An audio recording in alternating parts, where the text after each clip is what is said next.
السلام عليكم ورحمة الله وبركاته. مرحبا بكل مشاهدي ومتابعي قناة الحدث. فإذا كنت مهتما بقناتنا فلا تنس دعمنا بالضغط على زر الإعجاب والاشتراك في القناة، وشكرا لكم جميعا. هذا الشخص الذي نحن بصدد الحديث عنه ليس فقط مجرما عاديا، ولكن يعد من أخطر المجرمين الذين لم يحكم عليهم بالسجن لمدة 100 عام أو حتى بالإعدام، ولكن حكم عليه ب400 عام. هيا بنا أعزائي المشاهدين لنتعرف على هذا الشخص الذي لم يكن مشهورا في العالم فقط، بل وأيضا مشهورا على شبكة الإنترنت. هذا الشخص خطير جدا لدرجة أنه لا يمكن إحضاره بين العامة مطلقا، إذ أنه حتى الآن لم تتمكن أي محكمة من فهم طبيعة هذا الشخص. فهيا بنا نتعرف على حكاية هذا الشخص، نيغو جينغيز، الذي يعد أخطر سجين على وجه الأرض على الإطلاق، إذ أنه ارتكب العديد من الجرائم، وليس فقط خارج السجن بل وداخله أيضا. يخيل لك أنه بمجرد النظر إليه عن طريق الكاميرات سيقوم بقتلك. هذا ما سيشعر به أي شخص يقترب منه، ولكن دعونا نحلل تلك الحقائق. فانظر عزيزي المشاهد إلى شجرة عائلته. ما سأطلعك به هم أفراد عائلته المقربين كأمه وأبيه وإخواته وكل أفراد أسرته، الذين يعدون من بين أخطر المجرمين على الإطلاق. ولكن يبقى نيكو هو أكثر شهرة من بينهم، فقد حجز أكثر من مرة في المستشفى العام نتيجة لصدمات متعددة التي أفقدته النطق. وفي عمر ال7 قام بشراء أول مسدس بمصروفه الخاص ليتباهى به أمام أصدقائه، ومن ثم قام بانضمام إلى أكبر عصابة في المدينة التي كان يقطن بها. وفي عمر ال13 بعد أن ارتكب جريمته الأولى والتي قام فيها بطعن أحدهم بعدد غير متناهٍ من الطعنات، وفي سن صغير جدا انضم نيكو إلى أجواء الإجرامية. وفي عمر 15 سنة ارتكب أول سرقة له، حيث قبض عليه متلبسا بسرقة سيارتين. وفور دخوله إلى السجن بدأ بخلق المشاكل. توجهت إليه تهمتان: الأولى مهاجمة الحارس الخاص به، والثانية هي تنظيم الانقلاب داخل السجن.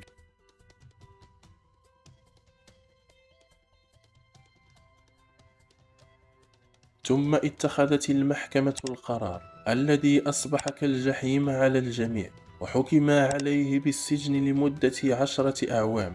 وفي عام 2013 في لحظة خروجه من السجن، إذ أن العديد من الناس عند دخولهم إلى السجن ينتظرون بفارغ الصبر خروجه، ولكن نيكو قد اختار اختيارا آخر، فقد اشتعلت به روح القتل والموت. فبعد حكم القاضي ب10 أيام قام نيكو بقتل 2 من الأبرياء بمسدسه الخاص بمساعدة أختيه اللتان قامتا بتعقبهما. فليس هذا فقط، فبعد 7 أيام من تلك الحادثة قام نيكو بتصفية أحد أشخاص ببندقية أخرى، والذي أطلق عليه الكثير من الرصاص. وقد اتضح فيما بعد أن منزل نيكو قد تعرض لإطلاق نار من قبل المجهولين، ولكن قد شاهدت إحدى إخوات نيكو صديقه مع من قاموا بإطلاق النار، فقاموا جميعا بعمل خطة مخادعة، وتظاهروا بأنهم سيقومون جميعا بعملية مشتركة. ولكن هنا كانت المفاجأة، أنهم التقوا جميعا وقتلوه، الأخ مع إخوته الفتيات. ومرة أخرى قد جاء نيكو على ساحة الأخبار، إذ قام بإطلاق النار على سيدة ب4 رصاصات قد أودت بحياتها.